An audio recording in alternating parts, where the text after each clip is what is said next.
بتا رہا ہے ہمیں سریا عروج بام ابو حنیفہ، بلند تر ہے فلک کی تاروں سے بھی مقام ابو حنیفہ۔ میں جدہ سعودی عرب میں تھا، وہاں ایک آدمی نے مجھ سے ایک علمی مجلس میں سوال کیا اور مجھے کہنے لگا کہ مولانا صاحب آپ یہ بتائیں، حضرت امام اعظم ابو حنیفہ رحمہ اللہ تعالیٰ کو کس جرم میں جیل کاٹنی پڑی، کس جرم میں کوڑے پڑے، کس جرم میں ان کا جنازہ جیل سے اٹھا؟ میں نے کہا خلیفہ وقت نے حضرت امام اعظم ابو حنیفہ رحمۃ اللہ علیہ سے کہا ہم آپ کو قاضی القضات اور چیف جسٹس بنانا چاہتے ہیں۔ امام اعظم ابو حنیفہ فرمانے لگے میں اس عہدے کے لیے تیار نہیں ہوں۔ خلیفہ وقت کی منشا کیا تھی؟ اگر امام اعظم ابو حنیفہ جیسا آدمی چیف جسٹس بن گیا تو پھر ظاہر ہماری حکومت پکی ہے۔ اتنا بڑا آدمی جب ہمارا قاضی القضات ہوگا تو یہ بات کہنے میں حق بجانب ہوں گا کہ میری خلافت خالصتاً شریعت کے اصولوں کے مطابق ہے، ورنہ اتنا بڑا امام میرا قاضی نہ ہوتا۔ حضرت امام اعظم ابو حنیفہ کو خدا نے فراست ایمانی عطا فرمائی، فرمانے لگے میں اس منصب کے لیے تیار نہیں ہوں۔ خلیفہ نے بلا کے پوچھا آپ کیوں تیار نہیں ہیں؟ یہ بڑی دلچسپ بحث ہے۔ امام اعظم ابو حنیفہ فرمانے لگے بادشاہ سلامت، میں قاضی القضات بننے کا اہل نہیں ہوں، میں اہل نہیں ہوں، اور جب میں اہل نہیں ہوں تو مجھے منصب نہیں دینا چاہیے۔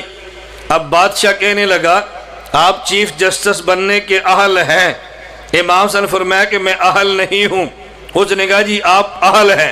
امام صاحب فرمانے لگے اچھا خلیفہ وقت اب دو باتیں، میں کہتا ہوں میں چیف جسٹس بننے کا اہل نہیں، آپ فرماتے ہیں کہ تم اہل ہو۔ یہ جو میں نے جملہ کہا میں چیف جسٹس بننے کا اہل نہیں ہوں، یا میں سچ کہہ رہا ہوں یا میں جھوٹ کہہ رہا ہوں؟ یہ بڑا نکتہ سمجھیں۔ میں جو کہتا ہوں میں چیف جسٹس بننے کا اہل نہیں ہوں، آپ کہتے ہیں کہ تو اہل ہے، میں کہتا ہوں میں اہل نہیں ہوں، میں سچ بولتا ہوں یا جھوٹ بولتا ہوں؟ دو ہی صورتیں ہیں۔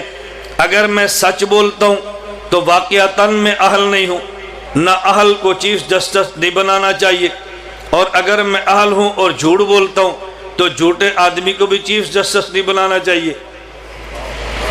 تو مجھے آپ کیسے چیف جسٹس بنائیں گے؟ میں کہتا ہوں میں اہل نہیں ہوں، آپ کہتے ہیں اہل ہے۔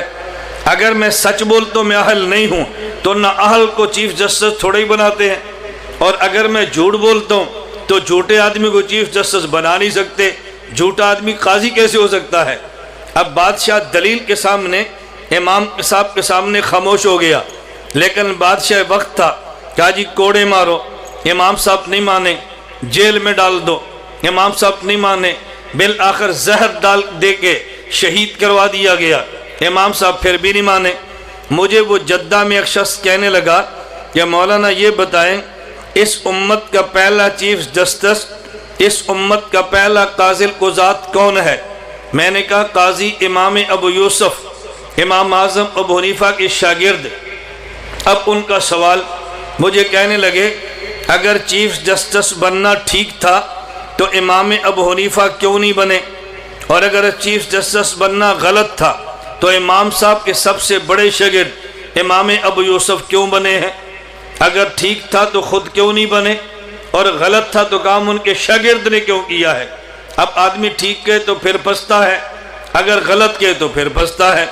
میں نے اس سے کہا ان کا جواب میرے پیغمبر کی زندگی میں مل جاتا ہے۔ مجھے کہنے لگا جی وہ کیسے؟ میں نے کہا حضور اکرم صلی اللہ علیہ وسلم کو اللہ نے ابتدائی دور میں مکہ مکرمہ میں حکومت بھی نہیں دی، طاقت بھی نہیں دی، دولت بھی نہیں دی، اور مدینہ منورہ میں آ کے حکومت بھی دی ہے، دولت بھی دی ہے، طاقت بھی دی ہے۔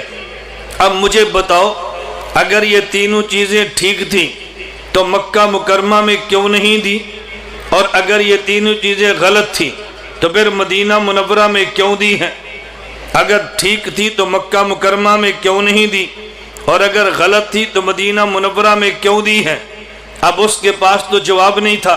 اس نے کہا جی میں نے آپ سے سوال کیا ہے، آپ نے الٹا مجھ پہ سوال کر دیا ہے۔